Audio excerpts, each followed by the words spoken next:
bottom line up front is that you want to make sure that you communicate everything to this physician and you are walking into a medical evidence experience.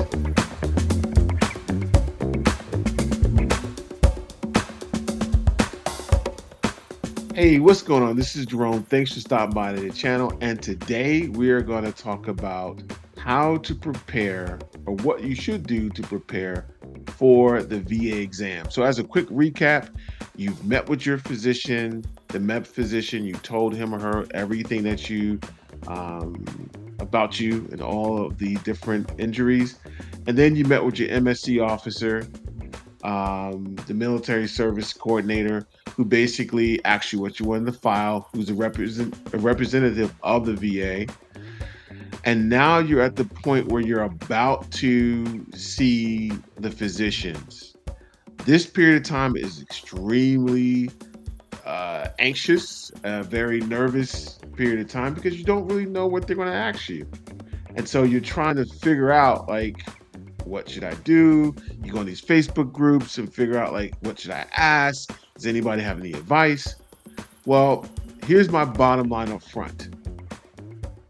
Please do not go into that exam and let that be the first time that you rehearsed your medical story.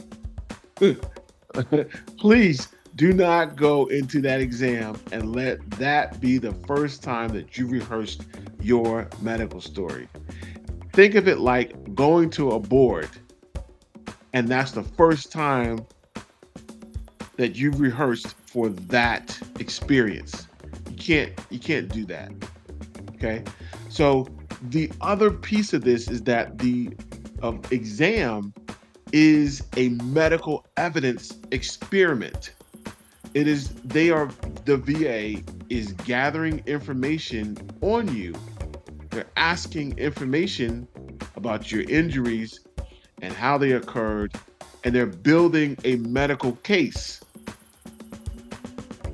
right, to support or deny your claim for injury. So it is important that you don't come to the exam in a way where you're not prepared. Because if you didn't communicate everything to the physician and how it impacts you, then from a nursing perspective, what they used to say, if it's not documented, it didn't happen. Sorry. Right? So you want to make sure that the bottom line up front is that you want to make sure that you communicate everything to this physician and you are walking into a medical evidence experience. And so you have to present your best case.